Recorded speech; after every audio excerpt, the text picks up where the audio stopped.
Yung asawa ko po, maliit din ang kanyang ari. Ayan. Normal naman yun, be. Normal sa inyo? Normal ba? Mabuti. Ginaganon tayo, attorney. Hindi, ibig sabihin hindi daw sila. Okay. Ay, hindi. Baka nag-iisa lang ako sa kwartong ito eh. Normal sa Pinoy yun. Ay, hindi. I highly doubt it.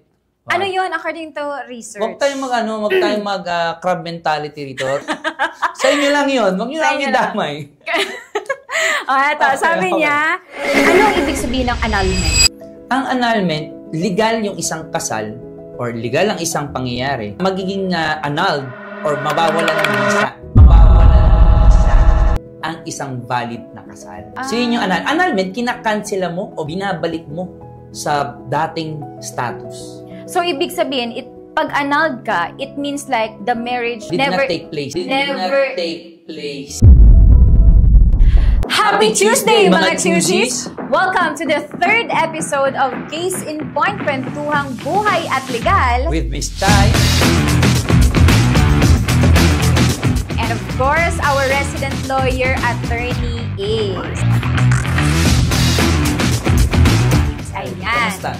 Ayos na tayo, Attorney. And of course, dahil Tuesday ngayon, Attorney, let us all choose to be happy, choose to be kind, and choose to be understanding. Especially sa pag-choose ng desisyon. Yes, at syempre, wag nating kakalimutan, unahin lagi ang ating mga sarili. At wag magpadalos-dalos sa mga gagawing desisyon. At baka ito ay mayroong kakaharaping mga legal consequences. And speaking of love man pa, Attorney, yes. Siyempre, magkukwentuhan tayo tungkol sa pag-ibig. Akala ko sa apoy naman. Hindi, ibang usapan yun. Okay. Ngayon, pag-ibig pa din tayo. Sige. Feb-ibig. Feb-ibig, tama yan. And syempre, Attorney, Feb-ibig ngayon. Tapos may mga nag-email sa atin ang kanilang kwento. Yes, alam mo, pasalamatan natin sila. Please continue sending your life experiences through our emails. At ito ay magiging highly confidential. We will not disclose your names or your any identity po. Yes, tama yan. And alam mo ba, Attorney, binabaha tayo ng kwento. Grabe, thank you. Yes, and syempre tayo ay super excited na wala pa tayong idea kung anong magiging kwento natin. At syempre, andito na ang ating head writer, kung Sir Kylo. saan mo dinadaan yan. Dapat isang side ka lang eh. Salamat, sa ibang Sir araw, Kylo. Dito ka na naman. Dapat bukas dito na naman siya. Kung talaga. Thank you. Thank you, Sir Kylo. Siya po ang ating head writer. Ito na, Attorney. Excited na ako. Magbabasa tayo ng kwento. Sige, please. Tapos, let's talk about it. Okay, simulan na natin, Attorney. Itago na lang po natin siya sa pangalang Mia at Renz. Ha? Mia! Di ba kilala ko yan? Okay. Si Renz, kilala ko to. Kaibigan ko to. Di ba yun yung Marilag? Hindi. Iba yun. Si Mia at Renz ay ikinasal noong 2020 lang. Masaya ang relasyon nila noon, sweet si Renz, maalaga at may matinong trabaho. Pero pagkatapos ng kasal, may isang bagay na bumabagabag kay Mia.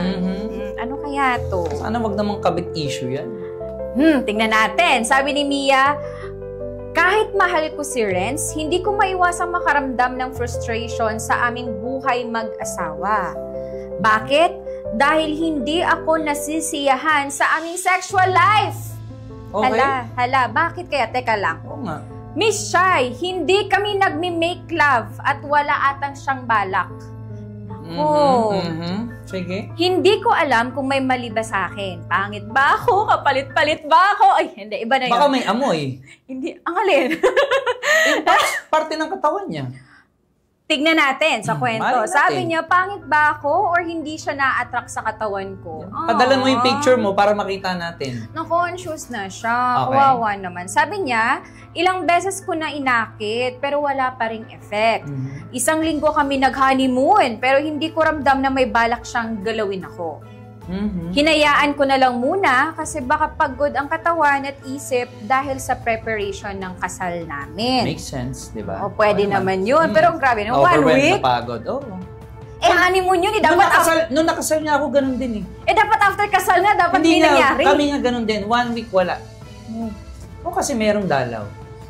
Ayun lang. At least yun, valid. Valid yun. Pero dapat after kasal, meron dapat mangyari. Ba't ba tayo nakikialam sa kanila? Basahin natin. Basahin natin. Diba? Sabi niya, Miss Shai, nung nakauwi na kami, nagpatuloy lang yung pattern. Okay. Pag matutulog kami, nasa kabilang side siya ng bed at nakatalikod pa. Litong-lito na ako, super disappointed na. Ilang linggo na ang lumipas, pero ganun pa din. One time, ginaya ko siya pumunta ng Baguio. Ito na. Para maiba naman ang ambience at baka siguro may... Baka ito yung kailangan. Ito na. Totoo. Mawala ka sa stress. Yeah, tama yun kasi dapat, di ba, mag-hotel hopping para mag-iba ang ambience. Tama. Kasi maging iba din ang, alam niyo mag-iba yung mood, syempre. Exactly, tama. Magiging relax yung nature, ganyan. Pero, laking gulat ko na sinama ni Renz pati ang kanyang pamilya. Para tuloy naging reunion instead na second honeymoon namin. Wala namang masama doon kung isama mo yung pamilya mo eh. Siyempre, family outing, wala namang, there's nothing wrong with it. Pero sinama niya kasi na dapat, may intention kasi. Malay mo, hindi kasi, baka hindi nag-usap. Ayun lang, kasi hindi niya pinaalam. Kaya nga na, baka mamaya yung plano natin, second honeymoon to, huwag ka magsama. Baka mamaya sinabi lang, Baguio tayo. Hindi na communicate ng maayos. Ayusin. Okay, ayun. Ulit tayo. Sana tayo. Sabi niya, parang tuloy naging second reunion daw, yung second honeymoon nila. Niyaya ko siya magpa-medical exam para siguro o para ma-check if may mali ba, pero okay naman daw ang results. Healthy ang findings sa akin, pero yung sa kanya ay confidential. So si Mia, out of frustration, pinamedical niya na si Renz. May problema sa'yo kasi hindi mo ako ginagalaw. Eh kay Mia, okay naman ang findings. Kay Renz daw, confidential. Okay. Eh, on top of that kasi, totoo naman to eh, highly confidential yung mga consultation natin. Ang tawag doon ay privileged communication. So, hindi mo talaga madidisclose yun. Totoo lang, without the consent of the patient. Kahit ako, Mrs.? Yes. Ganun siya ka-sacred.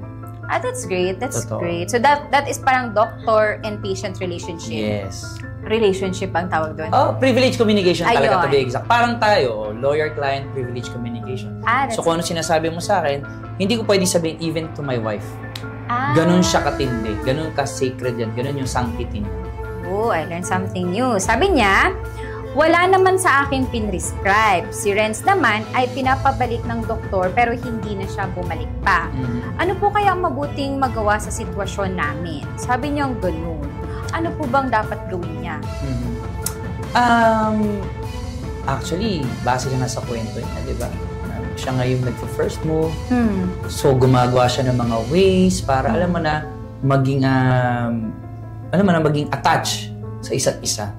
Pero parang base doon sa kwento niya, yung asawa niyang lalaki yung mailap. Di ba? Dapat vice versa eh. Na dapat kami mga lalaki yung aggressive. To be honest, di ba? Yeah. Dapat ganun eh. Pag ganito ba, attorney, syempre parang 1 week silang nag-honeymoon, tapos nag-second honeymoon, hindi ginalaw. Pwede ba? Kasi ako unsatisfied ako na wife eh. Kasi parang, di ba, parang basic naman yun na kapag ka mag-asawa, dapat may mangyari. Alam mo yun, dapat may happiness and all. Alam mo nga, so pwede ko ba siyang kasuhan? Bago tayo dyan dumako sa kasuhan, marami nga dito mga kababayan natin na kahit hindi kasal, may nangyayari. Yun na nga. The more na dapat na may mangyari. Kasi nga, kaya kayo nagpakasal is to procreate. Yeah. Tapos may basbas na ng Diyos yun. Oo, mas malinaw pa yan. Mas allowed pa nga dapat, di ba? Exactly. Tapos hindi niya ginagalaw. What is wrong with you, Renz? Ay, galit. Wag mo diretso eh. Si Renz nanonood. kasi. Baka mamaya nanonood din siya. Si Renz kasi. Diba? Pero ganyan, attorney. Like for example, ako si Mia. Bad trip na ako. Diyos ko, ilang buwan na akong hindi ginagalaw. Totoo tapos, naman. Pwede ko bang kailan sila kinasal? 2020? 2020. O tapos ngayon, 2025 na. Sana mag-update ka, Mia. Baka mamaya baka sila pa din? Let us know kung hanggang ngayon wala pa rin. It's been 5 years. Kung ganun man Pag ganun, like 5 years, tas hindi siya ginalaw talaga, pwede ba like annulment or... Oo naman. Ay naku, dapat. Kasi yung marriage nyo will not work properly. Kasi nga, may similar case yan dito ngayon. Actually, to be honest, meron similar case ang Supreme Court dyan. O yung jurisprudence natin na kung saan, etong mag-asawa, if I'm not mistaken, 10 months nga lang eh.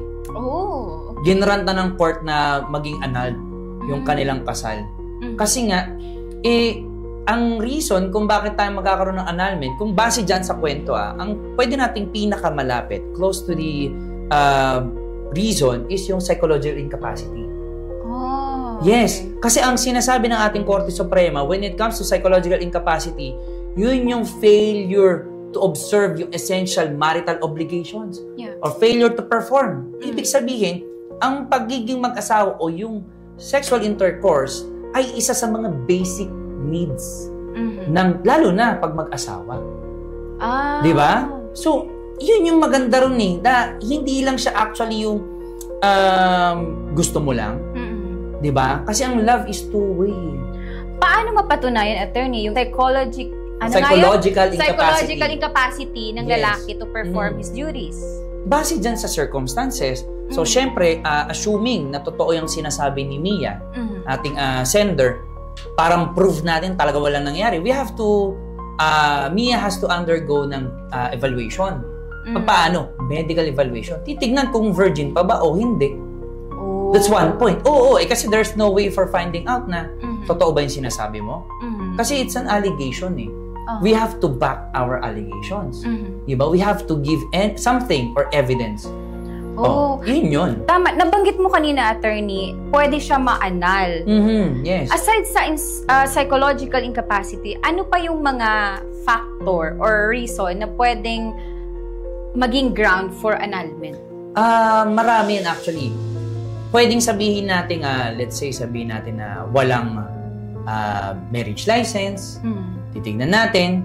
Kasi lahat ng mga bagay-bagay, valid yan eh. Valid yung marriage until annulled.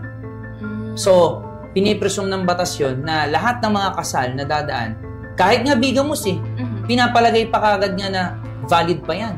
Until mapapatunayan mo na bigamous marriage, diyan ka lang ma-annulled yung second marriage. I see. May mga ganyang bagay, mahigpit. Another example pa, sabihin natin na, ayan nga, psychologically incapacitated yung tao. Hindi naman natin alam. Then later on, na-found out natin na that person is suffering from psychological incapacity. Hindi lang naman about sexual intercourse ito. So maraming factors. Pwedeng sabihin ulit ng korte na void ab initio kung kasal ninyo. So void from the beginning? Kasi nga, dahil nga on the ground na psychological incapacity. Teka lang, attorney. Ano ang ibig sabihin ng annulment? Ang annulment, legal yung isang kasal or legal ang isang pangyayari, magiging annulled or mabawala ng visa ang isang valid na kasal. So yun yung annulment, kinakansela mo o binabalik mo sa dating status. So ibig sabihin, pag annulled ka, it means like the marriage hasn't done. As if the marriage did not take place. Ayun. Ang galing naman. Baka naman kasi, attorney, si Renz ay hindi niya ginagalaw kasi baka nahihiya siya sa baka hindi siya marunong. Siguro, hindi natin masasabi. Wala naman nakalagay sa kwento. Oo. Diba? Pero let's presume na lang. Sige. Oo. Like for example, attorney, if ever lang baka si Renz nahihiya siya kasi maliit yung kanya. Ganon. Hindi, kasi okay lang naman. Assuming nga, siguro baka nahihiya. Pero hindi ibig sabihin na porket maliit yung size, magiging ground na yun for annulment. Talaga? Hindi yun sa size. Okay, kasi base sa kwento, hindi talaga none at all eh. Kasi even yung mga lalaki, sabi ko, ang mga lalaki really aggressive. So, sabihin na natin na may maliit siyang something down there, hindi yun yung valid reason para sa kanya na hindi niya ma-consummate yung marriage. Di ba? Yun yung point natin. But for you, size does matter ba? The size of the boat doesn't matter. What matters is the motion of the oceans. Paki-explain kasi baka mamaya lalaliman yung mga manonood natin, di ba? Ano ibig sabihin ng ocean? The ocean is really vast and deep. Yeah. Doon tayo sa Diba? The motion of the ocean. Kaya nga, what kind of motion ba ang pinag-uusapan? Performance matter. Ng asawa, ang babae. Ng babae. Both. Ng both. Akala ko both na naman. Kasi naman, di ba, attorney? I mean, for me, the size doesn't matter. Okay. As long as we communicate, para syempre, mas maligayahan tayong dalawa. Ako naman, on our end naman, siguro sa tingin ko lang, I'm not speaking in behalf of the men here, gentlemen here. Sa totoo lang kung mahal naman, marami namang ganyang situation Nahihiya lang mag-disclose. Syempre, we're talking about, alam mo na, yung down there na pagkamalit, kinakantsawan. Yeah. Di ba? Nakakahiya. Pero I think hindi yun yung reason Totoo lang, kung nagmamahalan kayo, it doesn't matter. Exactly. Kasi eto maging lang tayo, scientific and be professional. Educational na lang tayo. Kasi alam nyo, ang ang intercourse does not mean na yung, alam mo yung pag-iibigan, hindi lang yung sa intercourse. Meron ding outer course. Alam mo yun, the act you do before the penetration. And then, it doesn't matter, basta ma-communicate lang ng maayos kung paano ka i-pleasure, paano ka masisiyahan. Kasi diba, at the end of the day, it is our happiness matter. Saka kayo rin naman magkasama nun eh. Exactly. Diba? Exactly. Kumbaga, sabi ko nga, ang love ay two-way. So mag-uusap kayo, try to communicate with each other, di ba? Yeah. Mas maganda siguro na, I think, yung ocean magiging panatag na. Ayun. Diba? So communication talaga. Pero alam mo, attorney, may nabasa ako na ang size pala, general size ng Asian, especially ng mga Pinoy, ay between 4 inches to 6 inches. Talaga? Yeah. Mali, hindi ako naniniwala dyan.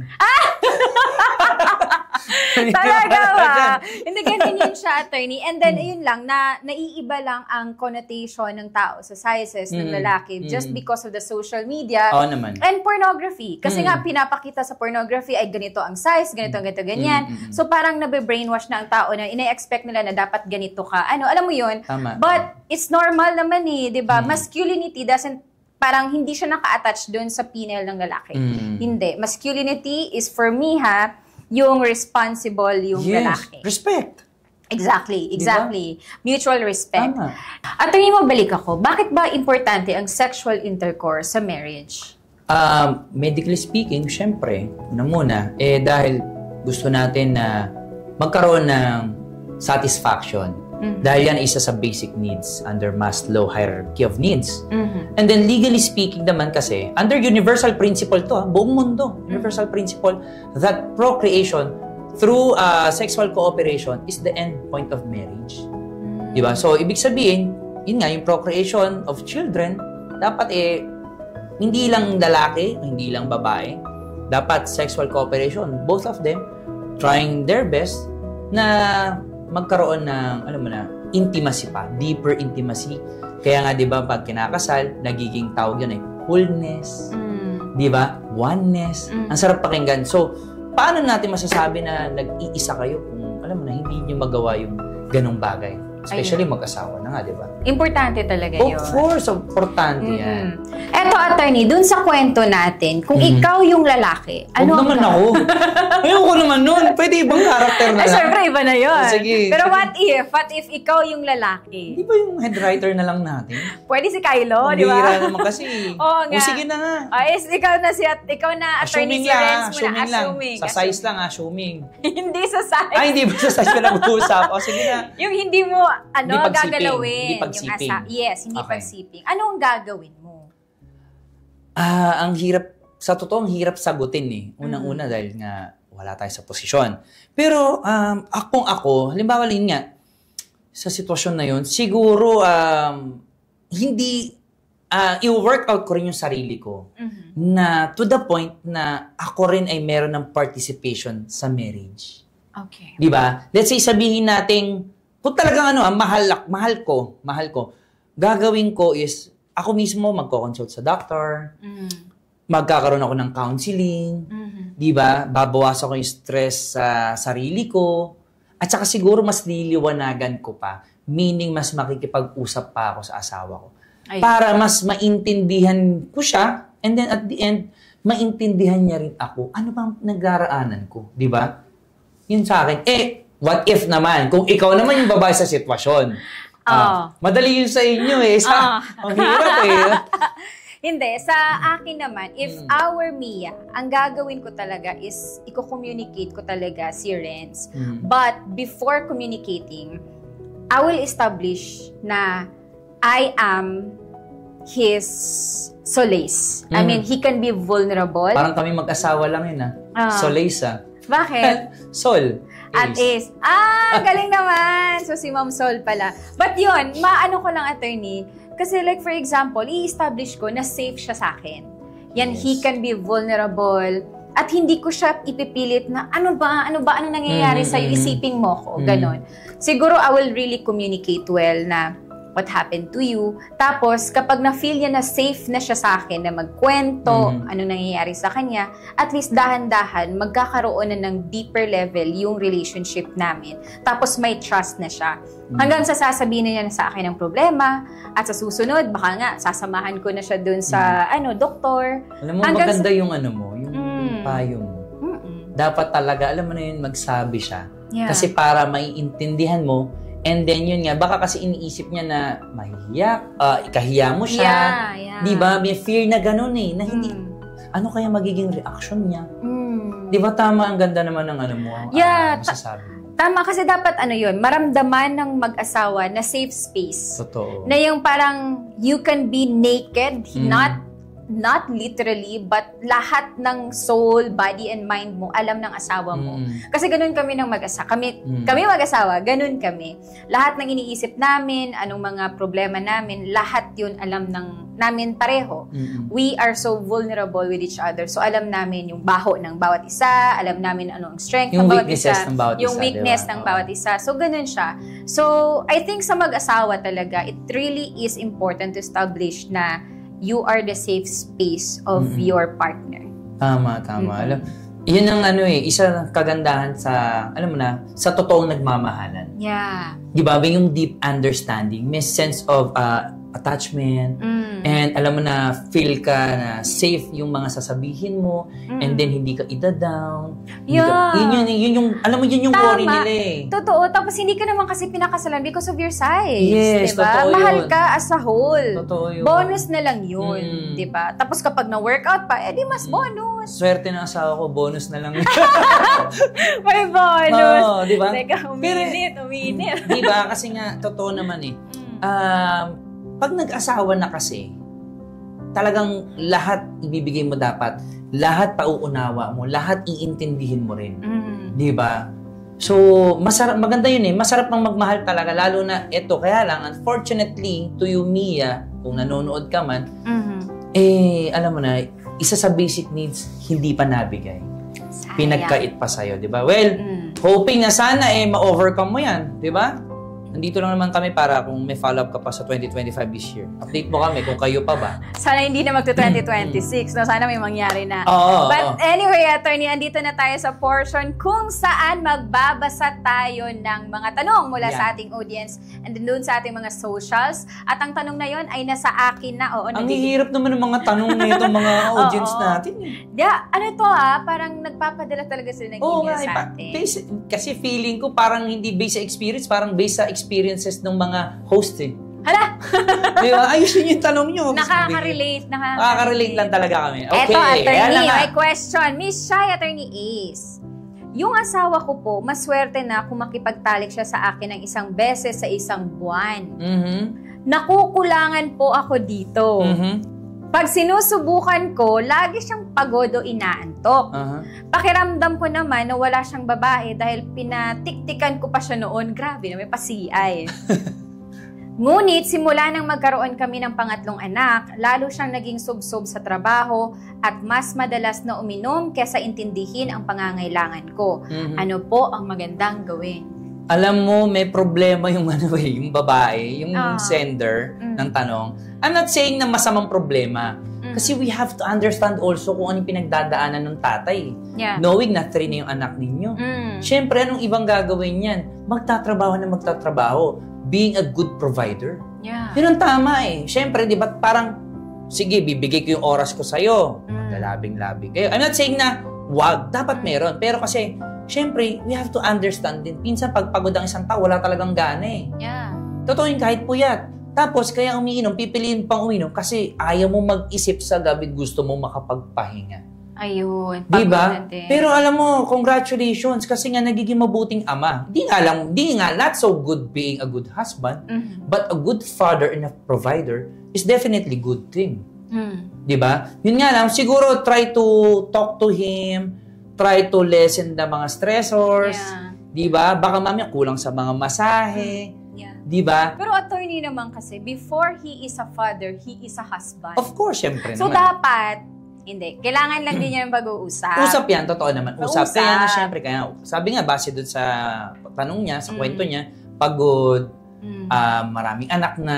Ima-massage na lang yan, no? Kahit ganun Tapos kapag naka-relax na. Yes, baka mamaya, syempre, marerelax. Mababawasan ang iniisip. And then, alam mo na. Baka ka 15 minutes naman At saka alam mo na, baka lumaban na ngayon ng bataan. Uminom ng mga supplement. Marami naman po. Ayan, isa pa. Ayoko kasi mag-promote Baka, bigyan niyo sana kami. Baka naman, ha? O yun, marami naman food supplements Hindi mo ba kailangan yan siguro? Hindi naman ako Hindi naman ako.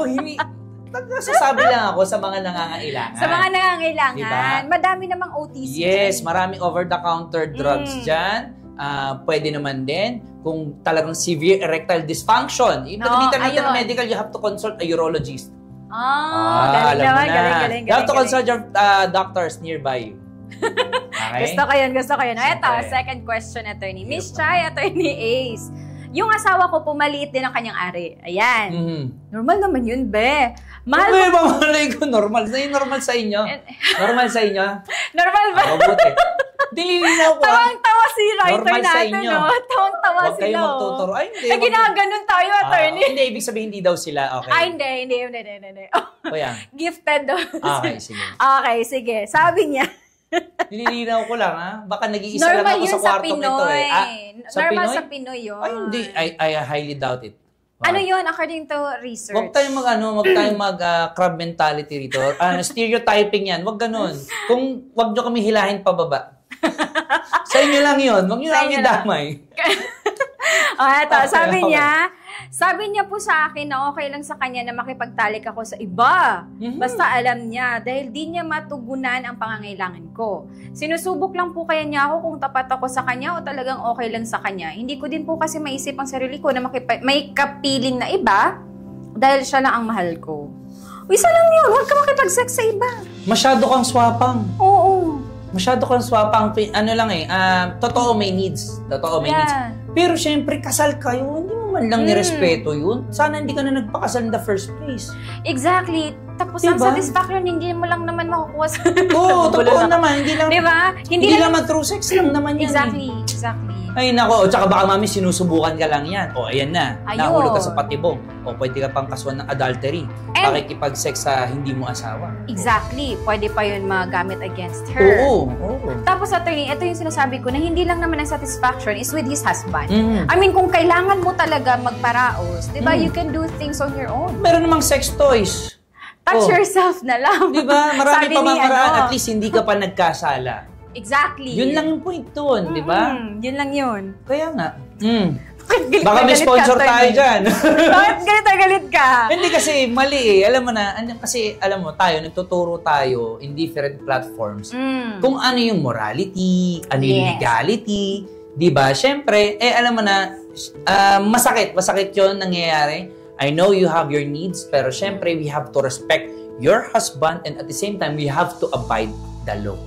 Yes, ayun. So, no matter what your needs are, dapat pa din na nakasangguni tayo sa law. Yes. Tama. Ayun. Thank you so much, attorney. Nag-enjoy ako sa topic natin today. Sobrang nakakatuwa na marami akong natutunan sa'yo. And I hopefully, and I'm hope na maraming natutunan din yung ating mga kababayan. Exactly. Diba? Kasi hindi lang naman nangyayari yan sa ating sender, but of course, in different parts of the Philippines and other countries, nangyayari yan. Diba? Yes, tapos kung hindi nyo na po talaga kaya, pwede po tayo makipag-ugnayan sa mga eksperto na, sa psychiatrist or psychologist sa doktor or sa doktor. abogado. Ayun. So para po matulungan tayo sa psychological needs din natin. Okay? But legally, ayan na po, nasagot na po ni attorney ang ating mga dapat gawin. Kaya naman mga choosies, maraming salamat sa inyong panonood. At gusto ko lang pasalamatan ng mga kababayan nating OFWs, Miss Chai, na nanonood sa ating programa. Wow. Diba? Kayo po mga bagong bayani at alam ko po, mahirap ang inyong dinaranas dyan. Please, huwag na po kayong gumawa ng illegal dyan sa ibang bansa. Yes. Lalo na kung meron kayong naghihintay ng mga mahal sa buhay at asawa niyo. Ayun! Thank you so much mga choosies! And this has been your host, I am Miss Chai. And I'm Attorney Ace. And this is Case in Point.